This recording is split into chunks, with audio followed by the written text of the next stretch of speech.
अस्सलाम वालेकुम दोस्तों, आज हम आपको बताएंगे ओवीआर के बारे में। देखें तो हमारे पास काफ़ी सारे ओवीआर लगे हुए हैं। ये हमारे पास एक सब डीबीज है। ये जो अपार्टमेंट है उनके ये सब डीबीज है। इस तरह हमारे पास यहाँ पर एक सिंगल फेस डीबीज है और यहाँ पर इस साइड में हमारे पास थ्री फेस डीबी है। ये कॉमन पार्ट और लिफ्ट के लिए है। और ये जो डीबीज है ये सारे अपार्टमेंट्स के लिए। यहाँ पर देख सकते हैं हमारे पास ओवीआर है। ये डिजिटल ओवीआर है। कुछ डिजिटल होते हैं, कुछ एनालॉग होते हैं, कुछ प्री प्रोग्राम होते हैं। इनमें फ़र्क ये होता है कि जो डिजिटल होता है इसमें स्क्रीन होती है, एनालॉग में आप स्क्रीन नहीं होती, आप जो मैनुअली देखते हैं वहाँ पे ऑप्शन होते हैं। और प्री प्लेन में ये होता है कि वो जो ओवीआर होता है वो पहले से प्लेन होता है, उसको आप चेंज नहीं कर सकते, वो हमेशा फिक्स होता है। जो एनालॉग और डिजिटल होते हैं ये प्रोग्रामेबल होते हैं, मतलब इनको आप प्रोग्राम कर सकते हैं, इनको आप सेटिंग चेंज कर सकते हैं। जो प्री प्रोग्राम होता है उसको आप प्रोग्राम नहीं कर सकते। इस टाइम हमारे पास डिजिटल ओवीआर मौजूद है। आप देखें तो यहाँ पर हमारे पास वोल्टेज लिखी हुई है। इसी तरह नीचे जितना भी हम सर्फ कर रहे हैं वो लिखी हुई है। अभी हम इस्तेमाल नहीं कर रहे हैं, यहाँ पर 0 0 लिखा आया है। ये वोल्टेज और करंट प्रोटेक्टर है। इसी तरह मुख्तलिफ आम प्रोटेक्टर भी होता है, मुख्तलिफ जो होते हैं उनमें डिफरेंट सेटिंग होती है। प्रोग्रामेबल होते हैं। इसका जब सेट का बटन प्रेस करते हैं तो यहाँ पे आपको ऑप्शन आएगा चेंजिंग का। इस तरह आप चेंजिंग कर सकते हैं। यहाँ पे मुख्तलिफ ऑप्शन है A1 A2 A3। इसको आपको एक तफसील से बताएंगे किस तरह प्रोग्राम करते हैं। इसी तरह हमारे पास यहाँ पर देखें तो हमारे पास थ्री फेज ओवीआर है। ये जो है इसके साथ कॉन्ट्रैक्टर है, ये पूरा बिल्ट इन नहीं है। ये तो सिंगल फेस है, वो उसमें कॉन्ट्रैक्टर जो है इनसाइड है। इसमें हमने कॉन्ट्रैक्टर साइड पे लगाया है। ये श्नाइडर का कॉन्ट्रैक्टर है और स्लैग का ओवीआर है। ये भी प्रोग्रामेबल है, इसको प्रोग्राम कर सकते हैं, इसकी सेटिंग चेंज कर सकते हैं और जो टाइमिंग इसको आप सेट कर सकते हैं। अभी हम बात करेंगे सिंगल फेज ओवीआर के बारे में। ओवीआर बहुत ही जरूरी चीज़ है, इसको आप घर में लाजमी इंस्टॉल करें। ये देखें तो हमारे पास इसमें सारे जितने भी हमारे पास सब डीबी हमने सब में लाजमी इंस्टॉल किया, क्योंकि ये अभी यूरोप में ला है कि जब भी आप घर का मीटर अप्लाई करते हैं तो सब आपके पास ओवीआर होना जरूरी है। ओवीआर का फायदा यह है कि आपको घर में जितनी भी अप्लायंसेज हैं वो जलने से बच सकती है। इसको आप प्रोग्राम करके जैसे आप प्रोग्राम करेंगे उस हिसाब से आपकी जो अप्लायंसेज जलने से बच सकती हैं। जैसे ये हमारे पास वोल्टेज और करंट प्रोटेक्टर है, इसी तरह आपके पास वोल्टेज करंट और एम्पेयर प्रोटेक्टर भी होता है।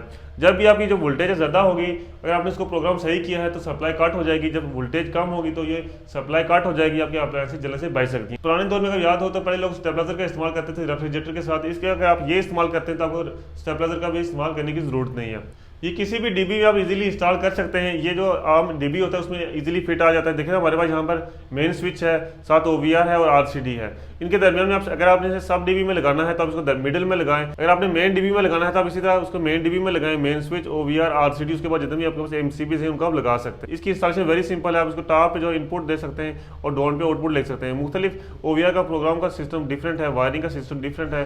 तो आप जो भी आप कंपनी का इस्तेमाल कर रहे हैं उस हिसाब से आप उसके जो यूजर गाइड होता है उसको देख कर इंस्टॉल कर सकते हैं। अभी देखें तो हमारे पास जो ओवीआर है ये इलेक्ट्रा कंपनी का है। इस तरह मुख्तलिफ ब्रांड का ओवीआर आप इस्तेमाल कर सकते हैं। जो भी आप ब्रांड इस्तेमाल करें तो मेक श्योर करें वो किसी अच्छे ब्रांड का हो, सर्टिफाइड हो। जैसे ये यूरोपियन सर्टिफाइड है, ओवीआर लाजमी इस्तेमाल करें। आप लोकल ब्रांड का भी इस्तेमाल करेंगे तो उसमें आपको गारंटी नहीं होती कि प्रॉपर्ली वर्क कर रहा है या नहीं। अच्छे ब्रांड का फायदा ये होता है कि जब भी आप इस्तेमाल करेंगे तो आपको मेक श्योर होगा कि वो अच्छी तरह काम करेगा, बेटर प्रोटेक्शन आपको देगा। जैसे लॉन्ग प्रेस करेंगे तो यहाँ पर आपके पास A1 का ऑप्शन है। A1 के ऑप्शन का मतलब ये होता है कि power on delay time second, मतलब कितने टाइम के बाद जो पावर होती है वो वापस ऑन हो सके। तो इसको हमने 10 सेकंड रखा हुआ है। इसको दोबारा जब आप इसको प्रेस करेंगे तो यहाँ पर आपको A2 का ऑप्शन आएगा। इसका मतलब यह है कि ओवर जो वोल्टेज है वो कितनी हो तो जो सप्लाई है वो कट ऑफ हो जाए। यहाँ पर हमने इसको 265 सेट किया है। यहाँ पर A3 के ऑप्शन में हमने सेट करना होता है कि वोल्टेज वापस कितनी हो तो ओवीआर एक्टिवेट हो जाए, सप्लाई ऑन हो जाए। यहाँ पर वापस प्रेस करेंगे तो A4 का ऑप्शन आएगा। यहाँ पर हमारे पास टाइम डिले है कि और कितने सेकंड के बाद ये काम करे। इसको आप कम भी कर सकते हैं। इसको हमने 15 सेकंड के ऊपर सेट किया है।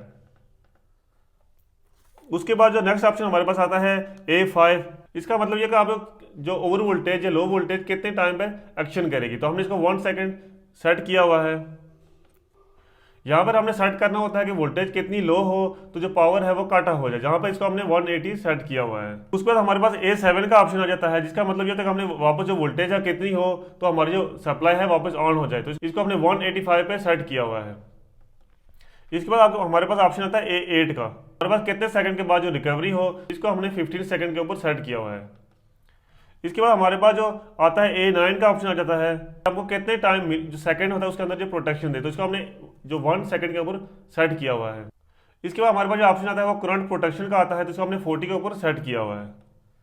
इसके बाद हमारे पास जो ऑप्शन आता है वो A11 आता है, कितने टाइम डिले के ऊपर ये एक्शन करे, तो इसको भी हमने 15 सेकंड के ऊपर सेट किया हुआ है कि कितने टाइम सेकंड के ऊपर ये एक्शन करे, तो इसको हमने 1 सेकंड सेट किया हुआ है। इसके बाद हमारे पास A13 का ऑप्शन आ जाता है कि कोलैबोरेशन जो है वो कितनी होनी चाहिए, तो इसको हमने 0.5 सेट किया हुआ है। इसके बाद हमारे पास A15 का ऑप्शन आ जाता है, ये भी परसेंटेज है, इसको भी हमने 0 0 सेट किया हुआ है।